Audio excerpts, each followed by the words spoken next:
કે સ્વામી એક દિવસ રખાવો, 2 દિવસ રખાવો, અઠવાડિયું રખાવો, મહિનો રખાવો, પણ મારા દીકરા વાઘી જેવું ટાળું કરો. ગોનાજીને બેહો. સ્વામી તમે થાકી ગયા હશો એટલે હવે તમે આરામ કરો, હું આપણે કાલ કથા તો કાલથી પાકી એટલે સારું. બીજી દિવસ સવારે પગે લાગવા આવ્યા કે સ્વામી વાઘી જેવું ટાળું કરો કે બેહો. કે સ્વામી હમણાં દુકાનમાં હમણાં જ આવું, થોડું કામ હોપી આવું એમ. પછી 12 વાગે આવ્યા કે સ્વામી શાંતિ કરી દો, કથામાં બેહો. કે સ્વામી તમે થોડું જમી લો ને. પછી હવે આરામ કરો ને, હું 4 વાગે આવીશ. 4 વાગે આવીને પછી હું થોડું દુકાને થોડું કામ હોપી આવું. 3 દિવસ સુધી ગોનાજીના સ્વામી પાસે બેઠા જ નહીં. ગોનાજીના આમ ટાઢું થાય, બેહો તો ટાઢું થાય ને. એમ ઘણા જોઈએ આપણે સમય એવું સમય હજારો માણસો બેઠા હોય, આટા માર્યા પણ સભામાં થોડાક જ હોય, જમવામાં 60,000 હોય પણ કથામાં 10,000 ન બેઠા હોય. તો એ ક્યાંથી અસર થાય? ઘણા બેહે ખરા પણ સાંભળે જ નહીં. બોલો, સાંભળે જ નહીં. એને ઘણા હીરા બેઠા છે પણ મન બીજે જ હોય. કથામાં તમે બેહો પણ મન કથામાં બેહે ને તો અસર થાય, તો અસર થાય. તો કથામાં મન બેસવું જોઈએ. મન એકાગ્ર નથી થતું, સાંભળે જ નહીં. મન એકાગ્ર કેમ નથી થતું? એના ઘણા કારણો છે. એક શું છે કે ઘણી વખત આપણને એવું લાગે છે એનું એ છે, કંઈ નવું નથી. હવે એનું એ જ હોય ને, તમે ઘર એનું એ નથી, બાથરૂમ એનું એ નથી, પથારી એની એ નથી, તમે કપડાં બૂટ તમે દરરોજ બદલો છો, ઓફિસ એની એ છે, ખુરશી એની એ છે, ગાડી એની એ છે, ઘણું આવું તો કેટલું બધું એનું એ છે. તમે વિચારી જોજો. અમુક તો મારે ન કહેવાય પણ બધું એનું એ જ હોય છે ને.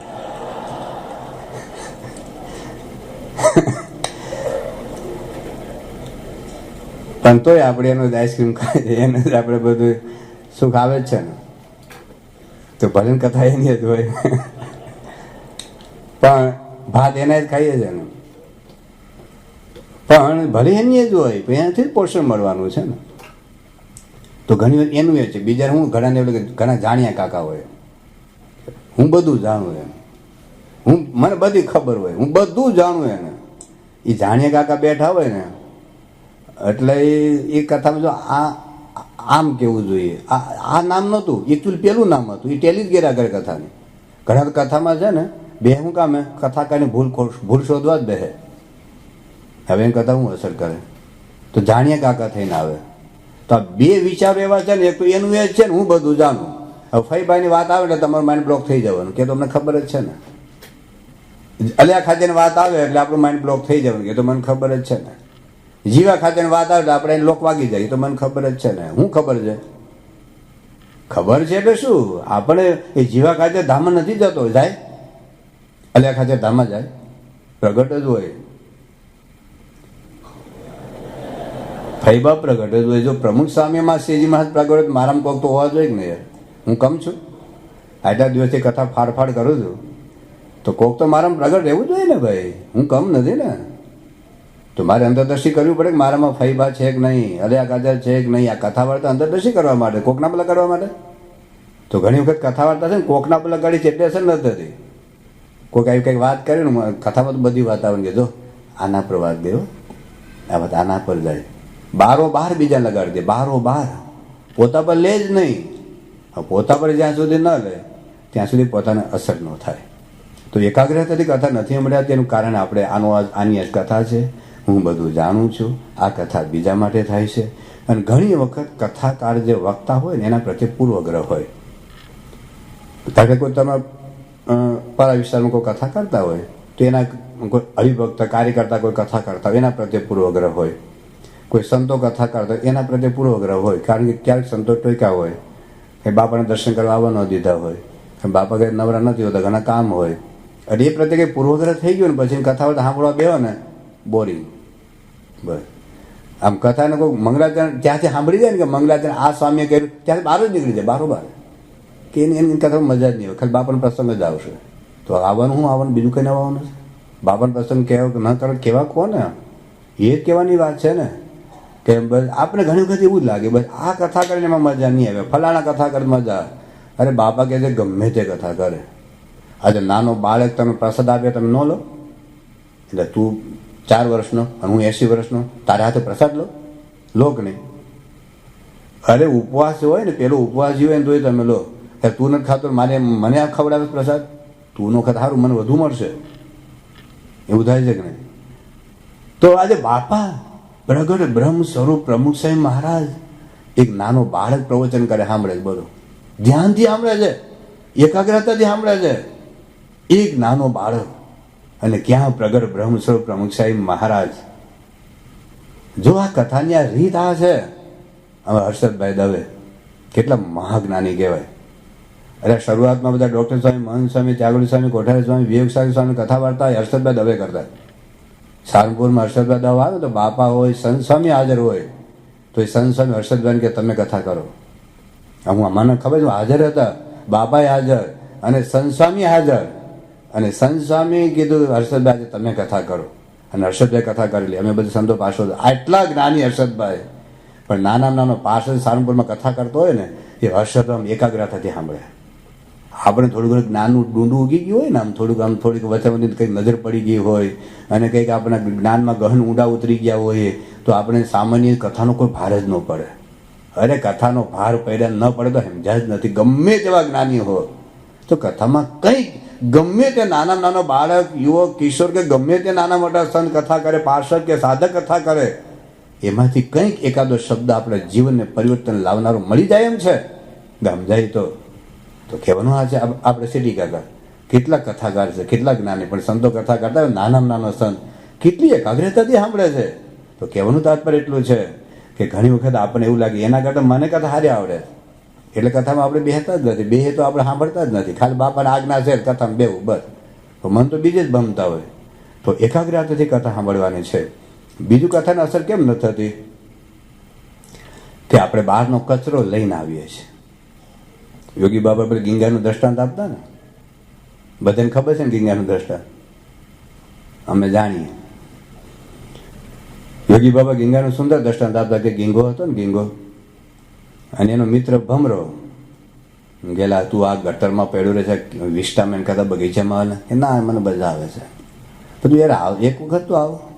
તો બહુ આગ્રહ કર્યો તો સારું ત્યારે, પણ કે હું તો પ્લેનમાં જવાનું, હું તો હાલીને જાઉં તો ક્યારે પહોંચું, તાર તો પાંખ છે, બેસી જા મારા પર જા. અને ગીંગાને બેહાર દીધો અને ગયો ભમરો લઈને બગીચામાં. એક મોગરાનું ફૂલ હતું સરસ મજાનું નવું, એમાં બેહાર દીધું. થોડો રો કરીને પાછું આવ્યું કે કેવી મજા, કે ઈનું ઈ છે, સારું બહુ કહેવાય. તો ઉઠાડ્યો ત્યાંથી ઉંચકી અને લઈ ગયા ગુલાબના ફૂલ ઉપર મૂક્યો. વળી પાછું ચક્કર મારીને આવ્યો ભમરો, કેવું લાગે, મજા આવે છે ને, ઈનું ઈ છે. તો ત્યાંથી ઉઠાડીને ચંપાના ફૂલ ઉપર મૂક્યો, કેવી મજા આવે, ઈનું ઈ છે. હા, અને હવે હું ઈનું ઈ છે. તને શંકા ગઈ તો આમ જોયું, એમ ઝીણી આંખ કરીને કે આ તો ગોળી લઈને આવ્યો છે વિષ્ટાની ભેગી, કે કદાચ આ ન મળે તો. ઘણા છે ને બીડી ભેગી લઈને આવે, ખબર, બાથરૂમમાં જઈને પીને આવીને પછી બેહાય કે કદાચ ન મળે તો. એટલે પછી પેલો લઈને તે તાળામાં ડબકો 2-3 વખત અને બધી ગોળીઓ નીકળી ગઈ, પછી ફૂલ ઉપર બેહાય તો વાહ, હવે તો મજા પડી ગઈ. તો જો આપણે જગતની ગોળીઓ લઈને આવીએ ને, તમે ટીવી જોઈને આવું બધું કથા મજા આવે, પિક્ચર જોઈને આવું કથામાં જોઈ મજા આવે, કંઈક જગતની વાતો સાંભળીને ચર્ચા કરીને તમે ગરમા ગરમી સમાચાર સાંભળીને કંઈક વિચાર કરીને આવ્યા હો, કથામાં શું બે સંગત તેને શું કરે, જઈને કુબુદ્ધિ માદરે કાન, સંગત તેને શું કરે. આ જગતની વાતો સાંભળી, કુસકની વાતો સાંભળીને આવ્યા હોય, અભાવગની વાતો સાંભળીએ, મોડી વાતો સાંભળીએ, આપણું મગજ એવું ખદબદી ગયું હોય ને, અને એમાં બધી કથામાં બેહો તો ક્યાંથી મન પડે. વર્ષો સુધી કથામાં બેહે ને, ચંદન ને વીંટીને ભેળો રહેતો રે,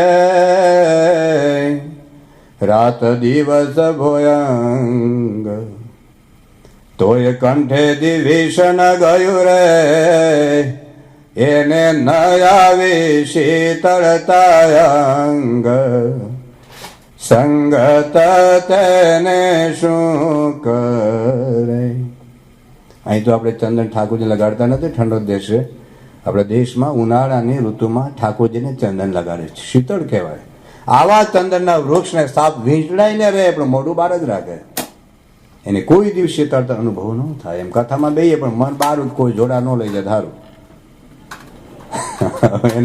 હવે એને મન ક્યાંથી એમાં મન જોડે. તો રાણીને દાસી બેવું ભેગા રહેતા રે,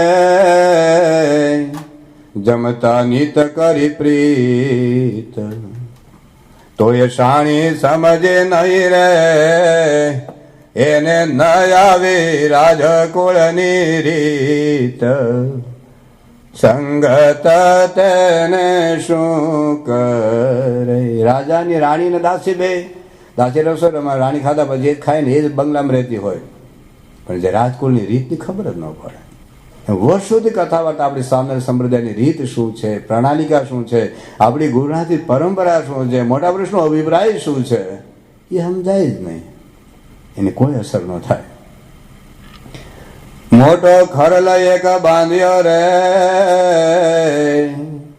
રાજતણી ઘોડશાળ, બોલી ઠોલી તો બદલી નહીં રે, ચંદી ખાતો તો હારો હાર, સંગત તેને શું કરે.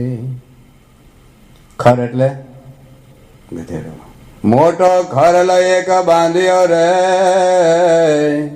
રાજતણી ઘોડશાળ, રાજાની ઘોડે, most VIP treatment, for A and for B. અમે 92 હતા ને, મોસ્ટ વીઆઈપી હો. આપણે વીઆઈપી ને 5 શોધવા માટે દોડધામ કરીએ. અરે વીઆઈપી 5 જમશો તો હું થશે, અક્ષરધામમાં નથી વીઆઈપી તમારું જુદું. હા, તો મોટો ખરલ એક બાંધ્યો રે, રાજતણી ઘોડશાળ, બોલી ઠોલી તો બદલી નહીં રે, ચંદી ખાતો તો હારો હાર. ગધેડા અને એક ઘોડાને, રાજા સહિતના ઘોડા હોય ને, એક ઘોડાની હારમાં વચ્ચે ગધેડાને બેહેરો હોય અને એક સરખું ખાય, પણ ગધેડો પાટું મારીને ભૂંકે. તમે જોજો, એની બોલીમાં કોઈ ફેરફાર ન થાય. એમ વર્ષોથી બાપાની વીઆઈપી ટ્રીટમેન્ટ ભગાવતા, બાપા આમ હાર પહેરાવે, હજારના હાર કરીને ભેટી પડે, પણ અહીંયા આવીને ખટપટ જ શરૂ હોય. તમે જોજો, એવો ભાવની વાતો 2 જણા ભેગા થાય, આખું દરેક વિશ્વવ્યાપી અમુક મન દુઃખી મંડળ હોય. તમે જોજો, મારો જાત અનુભવ છો શ્રીજી મહારાજના વખતથી, શ્રીજી મહારાજના વખતથી અમુક હોય જ, એ ભેગા થઈને ચર્ચા આજ હોય. આજ બોલી ઠોલી તો બદલે નહીં રે, અને બીજો શબ્દ અભાવ ગુનો નીકળે, ત્રીજો શબ્દ અભાવ ગુનો, ચોથું વાક્ય અભાવ ગુનો હોય જ, એને ચેન જ ન પડે, ઊંઘ ન આવે. જોગી માં કહેતા ને કે 2 શબ્દ વાટા નહીં ત્યાં સુધી ઊંઘ ન આવે. આજે આખો દિવસ નકામો ગયો, લોકોને એવું લાગે. પણ વેપારનું હાલત શું થાય, આજે કોઈ બોકડો ભટકાણો નહીં. આજે એમાં આજે આજ નકામો ગયો આખો દિવસ, કોઈના બાબત વાત થઈ નહીં. આજે હા, જિંદગી આજની બેકાર ગઈ. લોકોને એવું લાગે ઘણી વખત. તો જીવન બદલાવું પડે. અહીં સત્સંગમાં ઘેરે બૈરાન ગાળો દે, શબ્દ અસર ન થતી.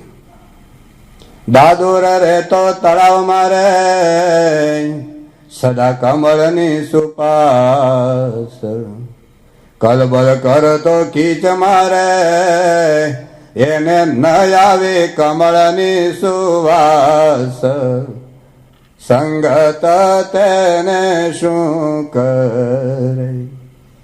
કમળની આજુબાજુ ડેડકાઓ ડ્રાઉં ડ્રાઉં ડ્રાઉં કરતા, પણ એ કાદોમાં કલબલ કરીને શું સુગંધ આવે ભગવાનની. અને છેલ્લું દ્રષ્ટાંત આપ્યું છે કે પથ્થર રે તો તળાવમાં રે, ઊંડો કરીને નિવાસ, ટાંકણે તણખા જરે રે, એને ન લાગ્યો પાણીનો પાશ, સંગત તેને શું કરે. આગ લાગે તો કેરોસીન છટાય કે ડીઝલ?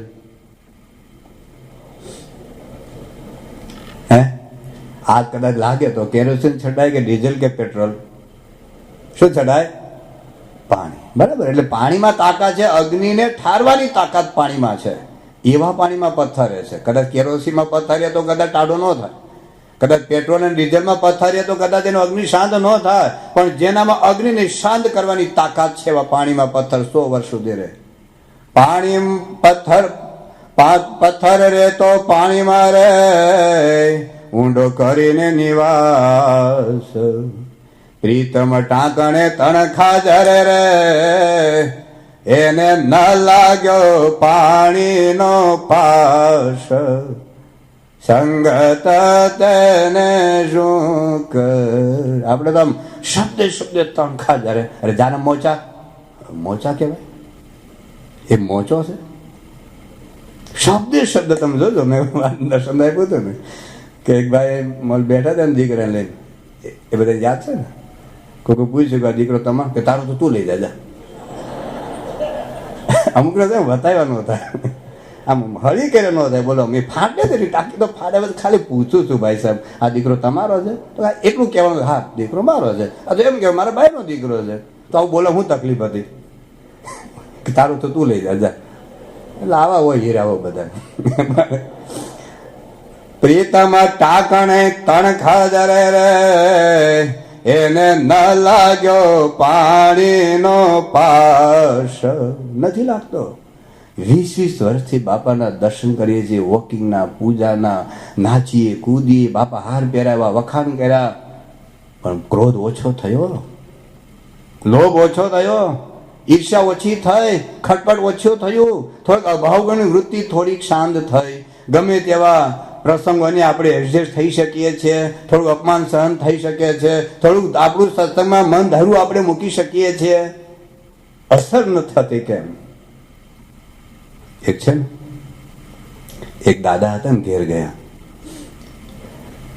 અને એના દીકરાને વાત કરી કે શું સંતો કથા વાર્તા કરે છે. અરે છાતી વિંધાઈ જાય, જીવમાંથી જખત નીકળી જાય, એવી વાતો થાય છે, એવી વાતો થાય છે કે આટલા વર્ષ સુધી એ વાતો આમ સાંભળી જ નથી એમ. તો એનો પૌત્ર કે દાદા કાલ મને લઈ જજો. કે તારે ન હવે.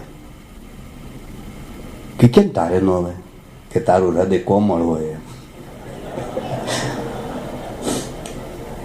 તારું હૃદય કોમળ હોય ને આ તો સંતો શું કથા વાર્તા કરે. અરે તારા જીવમાંથી જગત નીકળી જાય તો અમે દીકરા વગર થઈ રહી, એટલે તારે ન અવાય. પણ કે દાદા તમે આટલા વખતથી આ 10-12 દિવસથી સાંભળો છો,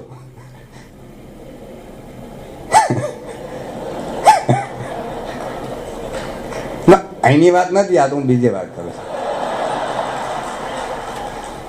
તો કેમ ના અહીંની વાત ન કરે? અહીં તો બધે માથાના મુગટ, હૈયાના હાર, જીવંત બાપાના લાડીલા, બાપાના લાડીલા કહેવાય, બાપાના માળાના મણકા કહેવાય. તો કે તમને કેમ અસર ન થતી? કે અમે તો રેનકોટ પહેરીને જ બેસીએ. ભલે સ્વામી બોલ્યા કરે અને જે બોલવું બોલે, એમ જે બોલવું બોલે, અસર થાય તો ને. રેનકોટ પહેરીને જ બેસીએ અમે. તો ઘણા એવા હોય પાછા રેનકોટ પહેરીને જ બેસીએ. ઘણા રીઢા ગુનેગાર જેવા હોય, એને ગુનેગાર ખબર અમુક માર પડે ને પછી જ માનવાનું હોય. એક દ્રષ્ટાંત આવું, અમે વિદ્યાનગર ભણતો હતો ને, તો ત્યાં છાત્રાલયમાં એક દૂધ આપવા આવે છોકરો 10-12 વર્ષનો, આપણી છાત્રાલય એપીસી છાત્રાલયમાં. તો વાસણ ઓછા થાય, 2-3 મહિને ગણે તો વાસણ ઓછા થાય, ગ્લાસ જતા રહે, થાળી જતી રહે. પછી આપણે ત્યાં જમાડવાની વ્યવસ્થા ત્યાં ચંદુ ભગત નામના યુવક કરે છે. એને એમ કે વાસણ કેમ ઓછા થાય? પછી એની વ્યવસ્થા કરી. પેલું જૂનું છાત્રાલય હતું અને જૂનું મંદિર હતું. પછી નક્કી એવું કર્યું મંદિરના વાસણ છાત્રાલયમાં ના લઈ જવા, છાત્રાલયના વાસણ મંદિરમાં ના લઈ જવા. એવો નિયમ બધા સંતોને બધાને કહી દીધેલો. પેલો છોકરો જે દૂધ આપવા આવે ને એને ગ્લાસ ને એક વાટકો લીધો. ચંદુ ભગત જોઈ ગયા કે એટલે ક્યાં લઈ જાય? કે ત્યાં મંદિરમાં સંતોએ મંગાવ્યા.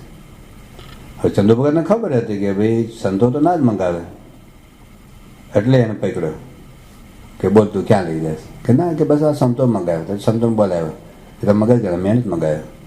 પછી એને પકડ્યો બરાબર, એને માર્યો એટલે 4-5 તો યુવાનો બધા. હવે એ વખતે મને બહુ સત્સંગની શરૂઆતમાં, અને હું કોલેજે થયો ને આ બધા ઢીપતા હતા ને, હા સામનાની એવા છે ને લૂચા હારે દયાનો છાંટો જ નથી એમ. અને મને એવી દયા આવી ગઈ અને એવો માર્યો ને એમ 1/2 કલાક 1/4 કલાક આમ ગળદા પાટો ને થપાડ એવી બધી મારે ને. 10-12 વર્ષનો છોકરો, મને એટલી બધી દયા આવી ગઈ. મેં કહે હવે આને કે દયા છે કે આ બિચારો ના પાડે છે ને મા બાપને હમ ખાઈને કહે છે કે મેં એક નથી લીધો વાટકો. પણ પછી જે 1/4 કલાક ઉપર જે માર્યો ને પછી માની ગયો કે મેં બધું લીધું છે. તો પછી ઘેર લઈ ગયો તો લગભગ 40 જેટલી થાળી, 40 થાળી અને 60-70 જેટલા ગ્લાસ અને વાટકા નીકળ્યા. હવે દાખલા તરીકે અડધો કલાક માર્યો હોત તો આ તો અમને અમુક પોઈન્ટ આવે ને પછી જ પેલું આમ થાય થોડું એક ઘાવો છો ને જેમ તમે 99 ઘાવ માર્યા પણ એક ઘાવો છો ને તો દિવાલ ન પડે ને. ઘણી બધી હીરાની ખાણ કોક હોય ને આમ અડધો ફૂટ જ બાકી હતું ને એને હીરાની ખાણ વેચી નાખીને પેલા અડધો ફૂટ વધુ ખરીદ્યો હીરા મળ્યા. તો એમ અમુક લોકો ને અમુક હદ સુધી માર ખાય ને પછી જ માને. આમ લોકોને એવું જ હોય કે 2-3 છોકરીઓ જતી રહી ને પછી જ માને કે હવે ઘર સભા કરવા જેવી ખરી, હવે ધૂળ ધૂળ કરવાના. એક છોકરો મુસલમાન પરણી ગયો ક્રિશ્ચિયન લાવી ધોળીને મારો છો આમ તો બહુ ડાયો હોય, હું ધૂળ ડાયો પછી જ માને.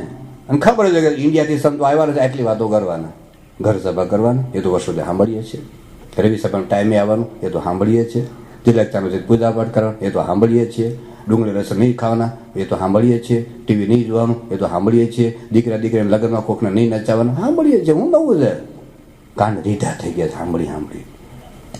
એક ભાઈને છે ને ઘરમાં બિલાડી આવે તેને થાળી વગાડી, બિલાડી કે હું નહીં જવાની. કેમ કે હું થાળી વગાડું છું ને, અરે થાળી વગાડું તો નહીં જવાની જા. કેમ કે હું કંસાર અને બિલાડી છું. એટલે કંસારના ઘરમાં તો પેલા તાંબા ટીપતા જ હોય ને. એટલે કે બ્રહ્મ દર્શન તમે ગમે એટલી વાતો કર્યા કરો ને અમે તો આત્મશ્રુષણ વાતો સાંભળી છે. તેના કલાકાર ભડાકા સાંભળ્યા છે, તમારું તો છુરછુર્યું થઈ જશે. બ્રહ્મ દર્શન તમારું તો સુરસુર્યું થઈ જશે. એમના કલાકાર ભડાકા અમે સાંભળ્યા છે 10 વર્ષથી. અમે તો નાચવાના જ, અમે તો અમારા દીકરાના લગ્નમાં નચાવાના જ. જોકે હવે તો બધા નક્કી કર્યું છે. હવે તમને શાંતિ થઈ જશો આ વખતે. હવે નહીં નાચવાના, નચાવાના નહીં, નક્કી છે. આંગળી ઊંચી નથી કરાવી મારે, કશો વાંધો નહીં. પણ મૂળ વાત એ આપણે કરતા હતા કે કથા વાર્તાની જો અસર તો થાય, એમાં રસ પડે. બાપા કહેશે રસ પડે, રુચિ પડે. રુચિ હોય ને તો સમજાય, એમાં પ્રીતિ જાગે ને. જો ઘણા લોકોને પિક્ચર એક ગાઈને આપણે આખે આખું બધું યાદ રહી જાય. બોલો, બધું યાદ રહી જાય, ડાયલોગ બધા યાદ રહી, કારણ કે એમાં રસ પડે છે. તો કથા વાર્તામાં થોડોક રસ પડે, થોડોક ખપ જાગે, થોડોક ઈશા કરે તો, અને એમાંથી આપણે કંઈક લાભ થવાનો છે ને તો મને સમજાય. ઘણાને એક ફરિયાદ છે કે કથા વાર્તામાં કંઈ એમને યાદ નથી રહેતું ને એટલે કથા વાર્તામાં બેહવાનું મન થતું નથી. તો જેને યાદ ન રહેતું હોય, મને ખબર યાદ મને બહુ રહે છે, ખબર છે ને. તમે 10 દિવસ 5 દિવસથી સાંભળો છો ને કેટલું મને યાદ છે, કેટલા બધા વચ્ચે મને નંબર મોઢે બોલું છું. અને જ્ઞાન સત્રમાં આવ્યો તો કેટલું મને યાદ છે ખબર છે ને. તો તમને ખબર છે મારામાં યાદ શક્તિ બહુ છે, ખબર છે. તો મને યાદ કેવી રીતે રાખવું આવડે છે. શીખવું છે. જેને શીખવું હોય એ પેલા આંગળી ઊંચી કરું, જેને યાદ ન રહેતું હોય. ચાલો હું શીખવાડું, રિયલી શીખવું છે. જેને તમારે શીખવું છે અરુણભાઈ, અહીં આવો. જોકે તમારું અપમાન ના, તમારું અપમાન જેવું લાગશે તમને લાગશે ને. જોકે લાગે એવું નથી, રાજા ધીરાજને અપમાન લાગે જ નહીં. પણ અપમાન લાગે તો માફ કરજો. ના તો ખાલી કહું છું, આપણે ફ્રેન્ડશીપ ખરી ને એટલે એ જ ખરું ને આપણે તો. હા મને દરરોજ લેવાયો મારા રૂમમાં. તો અરુણભાઈ તમારું નામ શું? અચ્છા અરુણ કુમાર. હજી દોહા થયા તો કુમાર. તમારા બાબુજીનું નામ શું? તમારા જમાઈનું નામ? તમારા સસરાનું નામ? તમારા સસરાનું નામ. અચ્છા આપણા લંડનના જે પ્રાઇમ મિનિસ્ટર છે એનું નામ શું? અચ્છા પછી અમેરિકાના જે રાષ્ટ્રપ્રમુખ છે એનું નામ શું? અમેરિકાના રાષ્ટ્રપ્રમુખ જે પ્રેસિડેન્ટ, અમેરિકાના પ્રેસિડેન્ટ ખબર ને? હા બુશ આવ્યો. પછી આપણા ભારતમાં જે ટોપ મોસ્ટ જે ક્રિકેટર છે એ કોણ? તમે ક્રિકેટ જોતા નથી તો સારું કહેવાય. તો બસ બેસી જાવ. કેટલું બધું યાદ છે આવું તો, કેટલું બધાને યાદ હશે બોલો. એના મામા મામી, કાકા કાકી, દાદા દાદી, ફુવા ફૈબા, માસા માસી, ઘણા યુવાનો તો બેન પડી બધું કેટલું બધું યાદ હોય. કઈ બેંકમાં ક્યાં કેટલા રૂપિયા પડ્યા છે, કોના રૂપિયા કેટલા લીધા ને કેટલા દીધા ને કેટલા નથી દેવાના, બધું જ બાકી હોય, યાદ હોય. બોલો યાદ રહે છે ને. પણ કથા વાર્તા ઘણી વખત જો ડોલ છે ને, ડોલ નળ નીચે મૂકો ને, ન ભરાય તો બે અર્થ થાય. બે કારણ હોય નળ ડોલ ન ભરાય તો. એક કારણ કયું? નળમાં પાણી જ ન આવતું હોય. બીજું કારણ કયું? ફૂટલી જ હોય, ઘણા તળિયું જ ન હોય. બરાબર. એમ જો તમને ખરેખર તમારામાં યાદ શક્તિ હોય જ નહીં ને, તો હું પૂછું તમારું નામ ખબર હું ભૂલી ગયો. એમ કે તમે હારાનું નામ શું ખબર નહીં, ભૂલી ગયા. કશું યાદ નહીં ને. ખરેખર યાદ ન રહેતું હોય તો કઈ યાદ ન રહેવું જોઈએ ને. યાદ રહે છે, કથા યાદ રાખી નથી. હું એક ફોન નંબર બોલું છું, સાંભળજો. 10 આંકડાનો ફોન છે. એક જ વાર બોલીશ, એક જ વાર હો. અને આજે કઈ વાર? સોમવાર ને. આવતા સોમવારે કોઈ સવારે 9 વાગે ફોન કરશે ને 1 લાખ પાઉન્ડ કોક આપી દેશે. 1 લાખ પાઉન્ડ. સાંભળજો, એક ફોન નંબર તમે લખવાનો, બી ઓનેસ્ટ. આવતા સોમવાર સુધી લખવાનું નહીં, તમે યાદ રાખવાનું. સવારે 9 વાગે ફોન કરશો ને, એક 10 મિનિટમાં તમારા ઘેર આવીને કોઈક લાખ પાઉન્ડ આપી દેશે. તો હવે હું 10 આંકડાનો ફોન નંબર બોલું, બોલતી વખતે તમને કોઈ ઊંઘ આવે, જોકું આવે, કોઈ વાતો કરે? હમણાં નહીં, હમણાં મને સાંભળેલી કે નામ સાંભળીએ કે નહીં? અને સાંભળ્યા પછી હાલતા ને ચાલતા, ખાતા ને પીતા, નાતા ને ધોતા, જાગતા ને સૂતા, શું યાદ કરીએ? Phone number. કેમ? સોમવાર સુધી યાદ રાખવાનો છે ને. સોમવાર સુધી યાદ રાખવાનો છે ને, તો યાદ રહી જાય કે નહીં? એમ કથાનું એવું છે. કથા સાંભળ્યા પછી મનન કરવું પડે, ચિંતન કરવું પડે. થોડુંક શ્રવણ પછી મનન ચિંતન, તો કથા વાર્તા યાદ રહે. મહારાજ લખ્યું 1 લાખ વર્ષ સુધી કથા સાંભળો, પણ કથા સાંભળ્યા પછી જો મનન ન કરે ને, ચિંતન ન કરે ને, તો ને બાબલા તારું નામ હું, બાબલા તારું નામ હું, બાબલા તારું, એવું ફિટ કરાવી દે છે ને.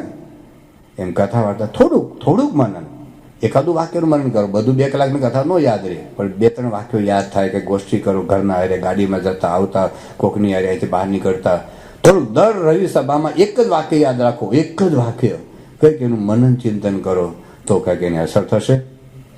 તો કથા એકાગ્રતાથી સાંભળવાની, સાંભળ્યા પછી થોડુંક એનું મનન ચિંતન કરવાનું, થોડુંક નિધિધ્યાસન કરવાનું, અને પછી થોડુંક વર્તવાનો સંકલ્પ કરવાનો. થોડુંક વર્તવાનો સંકલ્પ કરી, બહુ જાજુ નહીં. આપણે જાજુ, ચાલો તમે 1 કલાક ટીવી જુઓ છો, ભલે. હવે થોડુંક એવું નક્કી કરો કે મેં 15 મિનિટ ઓછું કરું, ચાલો, ભલે તમે પોણો કલાક જુઓ, જાઓ. પછી એમ કરતા કરતા બીજા અઠવાડિયા પછી એવું, આજે અડધો કલાક જોવું છે, અડધો કલાક. અને એમાં ખરાબ પિક્ચર ન જુઓ, પેલું સારું પિક્ચર ભલે જુઓ. એમ કરતા કરતા પછી સારું નથી જોવું, ખાલી સમાચાર જોવા. એમ કરતા એ બંધ થઈ જાય. થોડુંક સંકલ્પ કરો, થોડું કરતા જઈશું ને, તો ધીરે ધીરે મને કાંકરે પાળ બંધાય. તો કથા વાર્તાની આ એવી તાકાત છે. તો એનો ઈશક રાખવો. જેટલું આપણે ઈશક રાખીશું ને, એટલું કથા વાર્તામાં જે મહારાજે વાત કરી છે ને, એ 100% સાચી છે. કથા વાર્તાથી રૂપાંતર કેટલા બધાનું થયું છે ને, શબ્દોથી જ રૂપાંતર થયું છે. દેશ પરદેશના હજારો ભક્તો, નાના બાળકો, કિશોરો, બધા નાના મોટા બધા કથા કરતા થયા, તિલકચાંદો કરતા થયા, પૂજાપાઠ કરતા થયા. તમે બધે મંદિરમાં સેવા કરી, એમને થાય છે. આ બળ મળે છે ને કથા વાર્તાથી. તો એની વાત આપણે કરીએ છીએ. હવે આપણે વાત કરીએ દિનેશની વાત. મને કાલે 2 જણા પૂછી ગયા, તમે કેમ વાત ન કરી? મેં કહ્યું સારું, તમને ગમ્યું તો સારું. તો વાત તો એ હતી, મેં ઘણી વાત થઈ ગઈ છે એમની, પણ એમના પ્રસંગો તો જેટલા કહીએ એટલા ઓછા છે. પણ કથા વાર્તાનો ઈશક એને એટલો બધો પાવરફુલ કથા વાર્તાનો ઈશક. સત્સંગ તો ફક્ત 3.5 વર્ષનો જ, પણ દરરોજ કથા વાર્તા સાંભળવાની. એની ઓફિસની અંદર આખો દિવસ કથા વાર્તાની કેસેટો જ સંભળાય. બાબાની હોય, ડૉક્ટર સ્વામીની હોય, મહંત સ્વામીની હોય, વિવેક સાગર સ્વામીની હોય. અને ઘણી વખત સારંગપુરમાં મહિને 1 વાર આવે. 1.5 વાગ્યા સુધી સંતો સાથે બેસીને પૂછે બધા, છેલ્લો જન્મ કેમ થાય, એકાંતિક કેમ થવાય, બ્રહ્મરૂપ કેમ થવાય, બાબાનું માહિમા સમજાવો. ત્યાં ભાવનગરમાં જ્ઞાન સત્ર હતું. તો જ્ઞાન સત્રમાં મારે ત્યાં સારંગપુરમાં સંતોનો અભ્યાસ કરાવવાનો હોય, એટલે આખો દિવસ 8 દિવસ સુધી ભાવનગર રહેવાનું ચાલે નહીં. એટલે નક્કી એવું કરેલું કે ભાઈ ભાવનગર મંદિરની ગાડી એ આવે, સાંજે મને 7 વાગે લઈ જાય, 8:30 વાગે હું ભાવનગર પહોંચું, 9 થી 11:30 2.5 કલાક કથા થાય. બીજે દિવસ સવારે 7 વાગે નીકળું, 8:30 વાગે સારંગપુર પહોંચું, સવારે 9 થી 12 સંતોને ભણાવું. આવું આયોજન હતું. હવે એ જ્ઞાન સત્ર વખતે એને એન્ટવર્પ જવાનું હતું. એના ડાયમંડને. પણ એની ઈચ્છા હતી કે મારા જ્ઞાન સાથે સાંભળ્યું. ઇન્ટરવ્યુનો આખો કાર્યક્રમ કેન્સલ કર્યો કે હું પછી જઈશ, પણ મારે સાંભળવું છે. બીજું એને નક્કી કર્યું કે હું ગાડી લઈને હું લેવા આવીશ ને હું મૂકવા આવીશ. કરોડોપતિ છો, 7,000 માણસો જેની નીચે કામ કરે છે, એની પોતાની પ્રાઇવેટ ઓફિસમાં 120 છોકરાઓ ત્યાં ભાવનગર કામ કરે. હવે એને ટાઈમ ક્યાંથી મળે કે હું લેવા આવીશ? તો એ દરરોજ મને લેવા આવે. ભાવનગરથી સારંગપુર 1.5 કલાક થાય. તો લેવા આવે એટલે 5:30 નીકળે અને 7 વાગે ત્યાં પહોંચે. 7 વાગે અહીંથી નીકળી દર્શન કરી 8:30 ત્યાં પહોંચે. બીજે દિવસે સવારે 7 વાગે પાછો આવી જાય તૈયાર થઈ. કારણ રાતે મારી કથા લગભગ 11:30 સુધી ભાવનગર ચાલે. પછી બધા મળીને ઘેર બહાર જતા 12:30 થાય. ફરી પાછું વહેલું આવી જાય અને 7 વાગે અમે ત્યાંથી નીકળી અને 8:30 વાગે અમે સારંગપુર પહોંચી. પાછા દર્શન કરીને પાછો એ સારંગપુરથી પાછો ભાવનગર જાય. ભાવનગરથી સાંજે પાછું મને લેવા આવે 8 દિવસ સુધી. પણ ગાડીનું વ્હીલ ફરે ને એને સીધો પ્રશ્ન કે બસ બાપાનું સ્વરૂપ સમજાવો, બાપાની વાત કરો, મહિમા એનો સમજાવો, સ્વભાવ કેમ ટળે, હા બસ બાપાને રાજી કેમ કરી શકાય, આમ સારામાં સારા ભક્ત કેમ. એક જ લગ્ની એ દર વર્ષે એનો જે સ્ટાફ છે ને એના સ્ટાફના બધા સભ્યોને પોતાના ખર્ચે બધી જાત્રા કરાવડાવે. પણ બસમાં બેસે એટલે કોઈ બીજી વાત જ નહીં, કથા વાર્તા ચાલુ. એ ગમે તે જગ્યાએ જાય ને એ રાતોની રાતો કથા વાર્તા કરે. કે એના જે છોકરાઓને સેશન કરાવ્યો કે મફતમાં નથી ગયા, એને પૈસાની લાલચ આપી નથી કરાવ્યો. કથા વાર્તા બસ સામેને ઓળખી લો, આ પુરુષને ઓળખી લો, આને રાજી કરી લો. તો એટલો જબરજસ્ત અને કથા વાર્તા વિશે ગમે તે જગ્યાએ જાય ને તો એક વખત ત્યાં માર્કંડભાઈ આપણે ત્યાં બોમ્બે મારી ભક્ત છે અને ત્યાં ભાવનગર આવેલા ત્યાં ડૉક્ટર ભુવા સાહેબ છે. એને મળ્યા ને કંઈક પ્રશ્નોત્તરી થઈ તો ડૉક્ટર ભુવા સાહેબ કે તમારે જો ગોષ્ઠી કરવી હોય તો હાલો આપણે દિનેશને ઘેર લઈએ. તો દિનેશની ઘેર ગયા સવારે 5 વાગ્યા સુધી ગોષ્ઠી કરી. માર્કંડભાઈ પછી ખબર પડી કે દિનેશ ધામમાં ગયો. પોતે મેં રડવા કે શું એ વ્યક્તિ હતો એમ. તો કહેવાનું શું છે, કથા વાર્તાનો એટલો જ ઈશક, જબરજસ્ત ઈશક એને હતો. એને અત્યારે બધા સ્ટાફના છોકરાઓને અત્યારે બધાને તમે રવિ સભા બધામાં જવાનું, પરવેશની સભામાં બધાને જવાનું. સવારે દરરોજ કથા વાર્તા કરીને એ ડાયમંડ હીરાનું કામ શરૂ કરવાનું. આજે પણ કથા વાર્તા કરવાની. તો ઘરમાં બધામાં એને કથા વાર્તા નાખી. તો કથા વાર્તાથી જીવન બદલાયું. જીવન ત્યાં સુધી બદલાયું. મેં વાત કરી હમણાં કે કથા વાર્તાથી આ બધા સ્વભાવ દોષો ટળે છે. આખું કેવું એટલી એની જિંદગીમાં કોઈ રજોગોળ નહીં. કોઈ દિવસ એના કપડાં મેં જુદા જોયા નથી, બૂટ જુદા નહીં, કોઈ મોજા નહીં, કોઈ ટાઈ નહીં, કશું નહીં. બસ એનું ઘર ભાડે મકાનમાં રહેતો હતો. કરોડોપતિ માણસ ભાડે મકાનમાં રહે. લાકડાની ખુરશી કે જરૂરિયાત જ નથી. મેં બહુ કીધું એટલે ઘરમાં એસી લઈ લે કે એસીની હું જરૂર કે ટેવ પડી જાય કે ઠાકોરજીનું મંદિર પહેલાં પછી મારું ઘર, એવો માણસ. અને એક તો વાત આપણે કરી છે ઘણી વાર, કદાચ મને ખબર નથી. એને એક વખત આવ્યો મારી પાસે કે સ્વામી જે શાસ્ત્રમાં લખ્યું છે એમ કે આમ જે ઋતુકાળ હોય ત્યારે સ્ત્રીનો સંગ હોય. ઋતુકાળ એટલે હું કે મારે શાસ્ત્રો પ્રમાણે જીવન જીવવું છે. આ બોગસ બધું જે પૃથ્વી પર જીવાય છે એવું નહીં. બસ શાસ્ત્ર સિવાય મારે કોઈ નિયમ જીવન એવું જ જીવવું છે. એ ઋતુકાળ એટલે હું નિયમ મને સમજાવું. અને પછી એને નક્કી જ કરેલું કે એક બાળકનો જન્મ થાય એટલે આજીવન બ્રહ્મચર્ય પાડવું. એને ત્યાં બાળકનો જન્મ થયો એને પહેલાં 2 કલાક પહેલાં વાઈફને ફોન કરે કે આવા આપણા બાપા, આવા આપણા ગુરુ, જે નિષ્કામી પુરુષ, આવા શુદ્ધ પુરુષ. આપણે ભલે એમના હરિભક્તો છીએ પણ આપણું જીવન મારું આવું નક્કી છે કે બાળકનો જન્મ થાય પછી આજીવન બ્રહ્મચર્ય પાડવું છે, છેડા વર્તમાન પાડવા છે. તારી ઈચ્છા શું છે તું નક્કી કરજે. 23 વર્ષની બાઈ છે, 26 વર્ષનો છોકરો છે આ તમારો દિનેશ. શું જીવન જીવી ગયો 3.5 વર્ષનો સત્સંગ. આ કેમનું થયું? આપણે એવું નથી કહેતા કે બધી આટલી હદ સુધી આપણે જઈ શકીએ, પણ નિયમમાં તો રહેવાય કે નહીં? નિયમમાં તો રહેવાય ને. કેટલી નિયમની દ્રઢતા એની. એને એક વખત સંતોને પ્રશ્ન પૂછ્યો. એમાં શું થાય, ગાડીમાં બેસે ને એટલે વચન વાંચન શરૂ થઈ જાય. કાંઈ નહીં, આપણે કથા વચન કેસેટ હોય તો એનો પાર્ટનર છે ભાવેશ. તો ઘણી એમના વાઈફ ભાવેશ અને ભાવેશના વાઈફ એ 4 ક્યારેક તમે મંદિર આવતા હોય કે ગરડા જતા હોય, સારંગપુર જતા હોય તો ગાડી ચાલુ થાય એટલે કોઈકને કોઈક વાર ફરતી વચનમાં વાંચવાનું, સ્વામીની વાતો વાંચવાની. તો પહેલાં દિનેશ ગાડી ચલાવતા હતા અને ભાવેશે વચન વાંચ્યું. પછી ભાવેશના વાઈફે વચનમાં વાંચ્યું. એ કે નહીં તમારે કથા નહીં કરવાની. કેમ કે આપણે સંપ્રદાયમાં નિયમ છે કે બીજી સ્ત્રી કથા વાર્તા સાંભળે તો પરપુરુષને કથા સાંભળાય નહીં. હું પહેલાં સંતોને પૂછી દઉં. સંતો આપણે નિયમ પ્રમાણે જીવન જીવવાનું. પછી સંતોને પ્રશ્ન પૂછ્યો કે આવું થાય તો ભાવેશ તો તારો હગો થાય છે, કારણ કે ભાવેશ એનો સાળો થાય. સાળાને વાઈફ તમે એક જ કુટુંબના કહેવાય, એમાં કંઈ કથા વાર્તા સાંભળવા વાંધો નહીં. જેમ આપણે ઘર સભા હોય તો દેરાણી જેઠાણી તો બધા દીકરાને બહુ તો કથા સાંભળતા જ હોઈએ. એક જ ઘરના સભ્યો છે એટલે સાંભળવાની. પણ એનું આવું જ એમ કે નિયમ પ્રમાણે જ મારે જીવન જીવવું છે. આટલો ભોગ, આટલો સમર્પણ, એટલી સેવા. એક વખત ભાવેશને કહે એટલે તું કેટલી રોટલી ખાઈશ કે 4 રોટલી. કે હું 4 રોટલી જ ખાઉં છું, કે ખાવું ખાઈ એટલું રાખ્યું, બાકી બધું બાપાને આપી દેવાનું. બાપાને આપવા માટે જ આપણે કમાઈએ, સંસ્થા માટે જ કમાઈએ છીએ. તો આવું બળ કરોડોપતિ હતો. અને 3.5 વર્ષમાં જે સત્સંગ એને જે કર્યો છે ને, આપણે પ્રકાશમાં આવ્યો છે, બેન વાંચજો. બાપાને જે દીકરાને પત્ર લખી બધું વાંચી છે ને, શું સ્વામીના માટે લખ્યું છે. તો 3.5 વર્ષનો સત્સંગ પણ એને જુમત જે બળ આવ્યું ને ક્યાંથી આવ્યું?